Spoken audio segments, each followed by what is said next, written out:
So the company I'm interning at is Ferox Strategies, and I am an intern fellow. Ferox Strategies is a lobbying firm, and so what we do is we help clients achieve their legislative priorities. So like, for example, we can connect clients to people who are in Congress, we can connect clients to people who are in the administration. So a lot of my day-to-day job is sort of helping the full-time employees to succeed. One thing that I do is I write background information on people that we may be talking to. So one of my big passions is sort of the reason that I chose political science as a major is that I really want to understand how does the government make policy, how do people influence policy. Ferox has been a great help for that because I've sort of been able to see what is the process of a law getting made. I'm walking to work and I see the Capitol Dome on one side, I see the Washington Monument on the other, and I'm like, wow, this is the heart of American democracy. I'm here, this is where it's happening. I think it's sort of a stunning experience to live here, and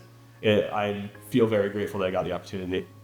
There's a lot of Miami connections at Ferox. So for 3 previous years, Miami students have interned at this company, and I'm the 4th year of Miami intern at Ferox. My current supervisor is a former Miami intern who then came on full-time at Ferox, so she's risen through the company to now be a manager. I think that this internship is going to be super helpful with my future in my career, because this has given me an opportunity to see what Washington is like, because I've always wanted to work in DC, but I never really could think of a way to break into the city and to think about how would I actually have a path to working here. If I work in DC, it will be because I did this program. So I think that Miami has given me the real practical opportunity to follow my passion when it used to be just a dream.